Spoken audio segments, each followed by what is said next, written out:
Now people show up and they're like, oh, I don't want to tell you I'm bad at something because I'm going to get in trouble. No, I want to know what you're bad at because somebody else is probably really good at it.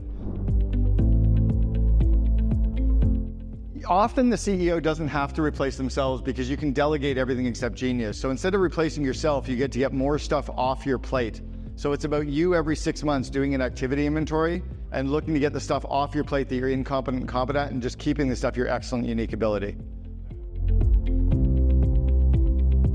It's very rare that you'll find a COO inside of your current company because if they were already that qualified, they were probably already going to be running it. So it's hard to often promote from within unless you're a very early stage company. If you have a big social media profile and you write a killer job posting, you can often find a great person from leveraging social media, it didn't exist when we were building 1-800-GOT-JUNK. I left, I had the first Facebook account at 1-800-GOT-JUNK in May of 2007. Now, if you write a killer job posting, put some good social posts out, leverage your profile, tag people, you can often get some traction to find somebody, but I think you're better to use an executive search firm to help you poach senior talent. So the titles, again, are based on those 4 or 5 things. The level, the strategic insight they've got, the amount of autonomy they have, like whether you need to manage them or they can manage themselves, the amount of P&L responsibility they've got, are they able to bring people in from the outside, and then just looking at the actual roles and responsibilities and what you're willing to pay for that. So it's always a bit of a kind of a silly wild ass guess, right? It's a swag. In the last chapter of my first book, Double Double, I wrote about 60 letters to my younger self. So these were all the business lessons that I wish I'd known at a younger age. When you hire people, God gave you 2 ears and 1 mouth, and your job is to listen twice as often as you talk. And we had a very senior person, a head of finance, who'd been with us from the day that I got there, who when we were at about 60 million started saying, are you sure we're not going too quickly? I'm worried we're going too fast. Are you sure this is the best use of cash? But he's saying it much quieter than that. He was an Indonesian. He was very soft-spoken. He was very amiable, very quiet, really smart in finance. And Brian and I were just like, no, we got it. And we're just like, boom. Like, I'm on my disc profile, I'm a 98i. I'm going too fast for somebody who's that quiet. Where my mistake was, if I'm not going to listen to him, I need to hire someone I'm willing to listen to. And I wish I'd listened to him. I wish I'd worked harder at listening to him because we missed opportunities and we almost bankrupted the company at 100 million. Brian had to go out and borrow $420 million to meet payroll the next week from his mom because the bank wouldn't finance us. We had $5 million in cash in the bank 3 months before, spent $2 million on an office reno and a move, spent $600,000 building a 3-story glass stairway, $800,000 in bonuses, $600,000 in taxes. We drained a $5 million account. Went to the bank to get our first credit line in 6 years. Why would you need a credit line when you're making so much money and growing so quickly and the best company in Canada, second best company in Canada? So all of a sudden the bank's like, no, we can't loan you money. We're like, why? Like, well, you don't have any money. We're like, yeah, we were proud of how we just spent it all. They're like, you're idiots. But we had this really smart finance guy that we weren't listening to. So that was a huge lesson that almost cost us the company. We had to fire 25 people. I was phoning all of our suppliers, telling them they're not nice to us. We're not even putting their name into the draw to see if they're one of the companies that we pay 30% of their fee this month. Like, we really had to scramble for 6 months. It was brutal. We were getting pro forma cash flow statements on an hourly basis for 3 weeks, and then we were managing cash flow on a daily basis for 2 months. It doesn't have to be in your town. So your mentors can be anywhere. This is a really good question. And by the way, there's a mentor and there's a coach. Mentors, you do not pay. Coaches, you pay. When I wanted to get a mentor at 1-800-GOT-JUNK, I wrote down the list of 5 to 10 things that I wanted to get better at as a business leader. And I just made like this all-inclusive list of areas that I sucked at or areas that I thought I needed to get better at. From that, I decided, what did the person who would be mentoring me look like? So I tried to describe what I would think that mentor would be like. How would I want to receive feedback from them? Did I need them to be gentle with my feelings or like a hard driver? Like, I wanted to describe what I thought that person might be like. And then I thought about the companies out there that I would like to learn from, that I would respect. So in the 1-800-GOT-JUNK days, I was thinking of multiple units, like lots of locations, lots of cities, multiple countries, a strong leadership training program, a strong brand, strong growth, good profitability. This was 2005. Starbucks was just starting their real big, rapid global expansion. Starbucks kept popping up in my mind as a brand that I really thought was respectable. And then this was 2005. I think LinkedIn started 2 years before. So I put a LinkedIn post up and I sent a letter to all of our franchisees at 1-800-GOT-JUNK. And I said, does anybody know any of these 3 titles. I found the org chart online for Starbucks, and I said, these are the 3 titles I'd like in introductions. Anybody know these 3 people in these 3 jobs? And one of our franchisees, Drew Boyles, who is the mayor in El Segundo, California right now, who's the franchisee for 1-800-GOT, came back to me and he said, the 2 titles you listed aren't the right people at Starbucks. The one you want to talk to is Greg Johnson. I used to report to Greg. His title is misleading. He runs operations for North America for Starbucks. And he's like a quality guy, a great husband. You'll love working with him. So I called Greg and I said, or Drew introduced me to Greg and I said, well, I'll ask you about mentoring. And he said, well, what are you thinking? And I said that before I do the call, I need to send you my list. I sent him the list of what I wanted and what kind of person I wanted to be mentored by. And Greg's like, I'm in. He's like, I've never heard anybody say I want a mentor, and they've actually thought clearly what they wanted and describing the kind of person that they wanted. So that's how you'll find a mentor, is to have the employee and you do the work of what they're looking to get better at and what the mentor looks and feels like, and that'll help identify who that person is. And then I said to Greg, I want to do a 1-hour call with you every month, and I want to do an in-person meeting for a full day every quarter. 1 quarter I'll come to you, 1 quarter you come to me, and I can't pay you. I need you to give back to me like somebody helped you in your career. And because I approached it that way with that level of forethought, that was why he said yes. We used the same approach to then find each of our executives their mentor. There was exactly the same approach, and that's how we identified the companies. You know, the head of the call center, we wanted an unbelievable call center, and WestJet was winning all the awards in Canada for running call centers. So we were just like, who's the head of your call center? And somebody said it was Kelly. So we contacted Kelly and we said, hey, we want to fly out and talk to you.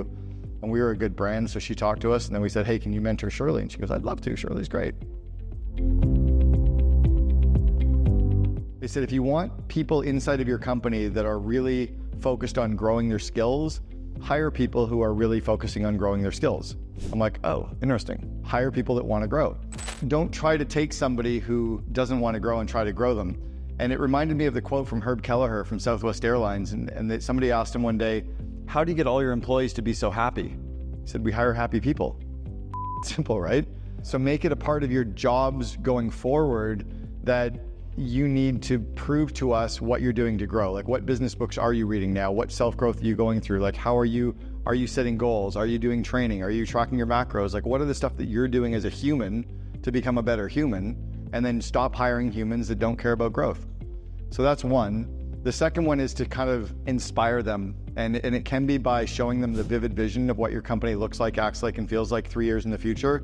So they're excited about where you're going, and then show them the gap, that they don't have the skill to do their job a year from now. And if they don't get that skill, they get replaced. People come to me and go, well, I'd like to get a bonus because I did a great job last year. No, that was called your salary. I paid you a salary to do a great job. I expect you to do a great job. You get to keep your job. If you knock the cover off the ball and you take off more responsibility and you take on more business areas, you're going to get a promotion, then you get paid more. And if you don't do a great job for the salary that I'm paying you, you get fired. So we set that expectation very, very quickly with every company I've ever built. Is bonuses don't come from doing a great job. Getting to keep your job comes from doing a great job. And A players, by the way, love that. C players are the ones who are trying to get the regular. It's like why I don't pay kids an allowance is because it teaches them how to do the minimal amount of work and how to get nagged constantly to get the same amount of pay every single week.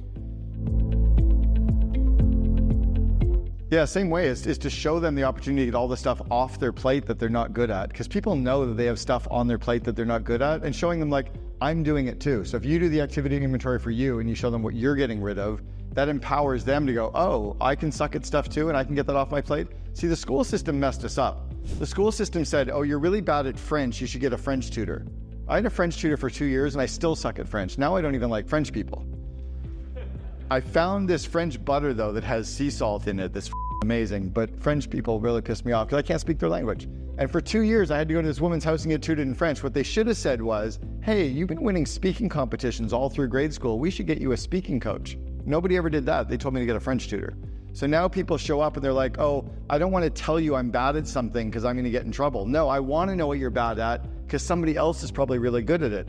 I'm really bad at written communication. I'm good at speaking. I'm really bad at writing. I can piss people off with a happy birthday email.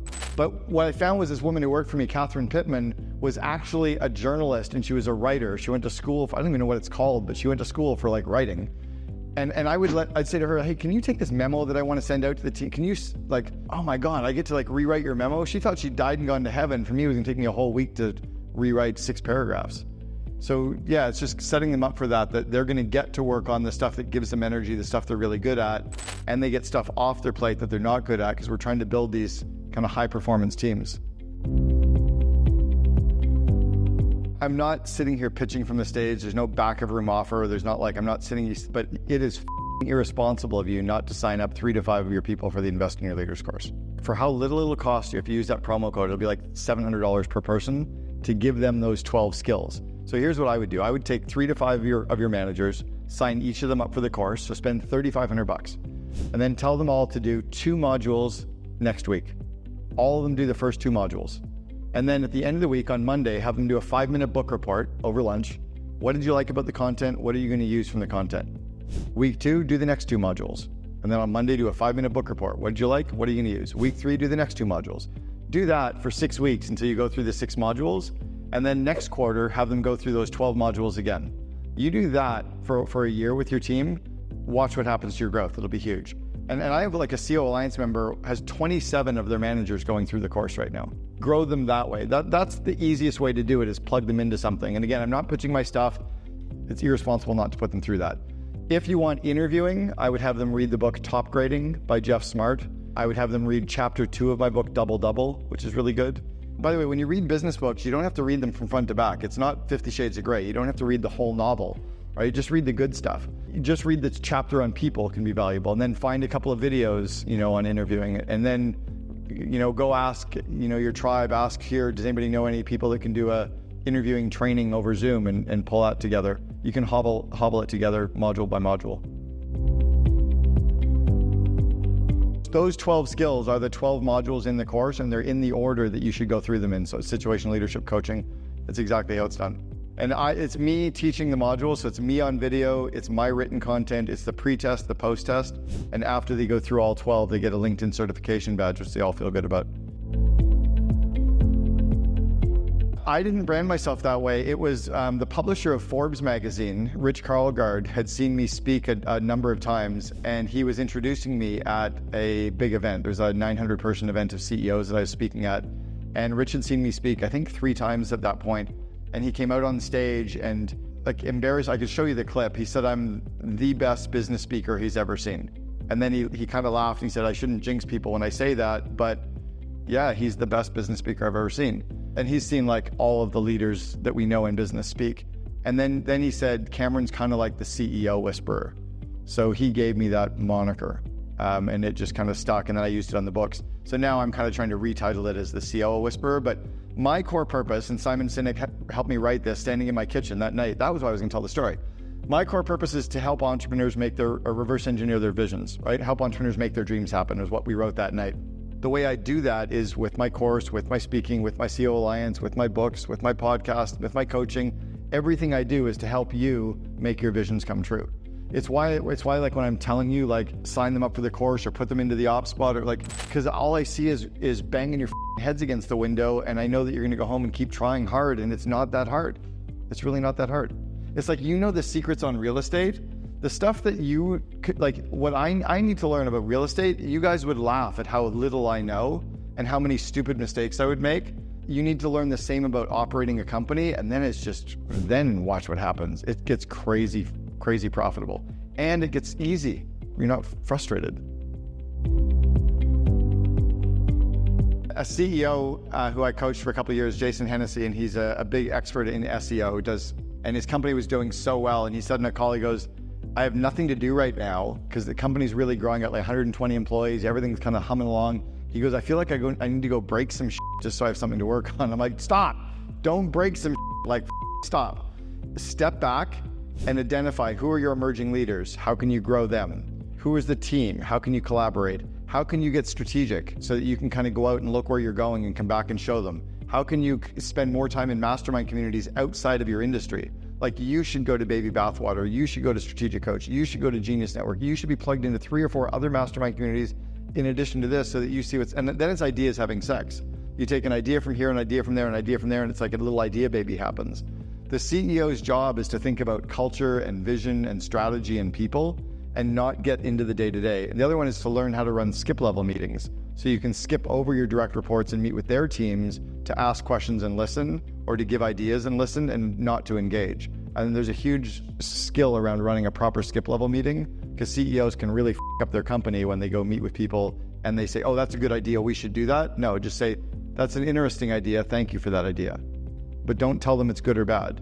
And don't say you have to, because you need the rest of the story from whoever you skipped over.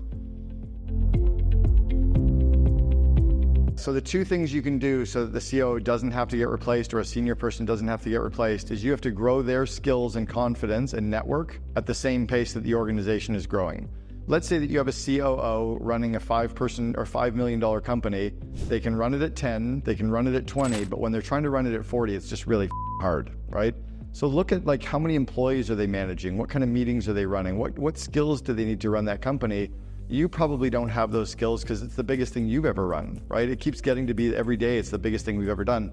I was coaching Marcelo Claret, who is the CEO of Sprint, and I was sitting in Marcelo's office, just he and I in Kansas City, and I'd met Marcelo when he was running Brightstar, a billion-dollar private company that he sold and then was appointed CEO of Sprint. And I'm literally sitting in his boardroom, we're top grading his team, we're talking about who to fire, who to handcuff, how to coach people. And he looks at me and he's like, when are people no longer going to be the problem? And I'm like, you're running the 82nd largest company on the Fortune 500, like Fortune 100, and people will always be the problem. And here's somebody who's still getting skill development as the CEO of the 82nd largest company. So that's why we need to get coached. It's why our people need to get coached. It's why, but you constantly are growing. I was coaching his COO, Jamie Jones, coached Jamie for 18 months. We did one-on-one calls every single month for 18 months, the CEO of Sprint. Jamie's base salary was $2.4 million. And I'm like, what am I going to teach you? I don't know what I'm going to teach you, but like he was still trying to learn. So it's trying to identify what do they need to learn and who can coach on that. Sometimes it can come from you, sometimes it can come from experts, sometimes it comes from putting them into communities. But it's getting people that want to learn is number one. And then it's always hiring the right people a little bit before you need them. So I like hiring ahead of the curve. So the next time you're hiring a senior person, hire somebody who has already built what you're building, so that the next 1 or 2 years, maybe the next double is easy. That's kind of like a giveaway. That gets in the 2 doubles after that. You know, I'd built a few companies already. Like the private currency company, we were hiring 3 people a day for about a month or 2. Like we hired 900 people over the course of 6 months. Yeah, like if you've never led a team of people that are hiring 900 people, I can do 30 people in a weekend, easy. And have predictability that 90% or more will be successful in their job a year later. So when you have those skills, I can drop into a 14-person company and go, we got this. And then 2 years later, it's starting to get hard. 3 years later, it's getting difficult. And at 5 years, it's just too big.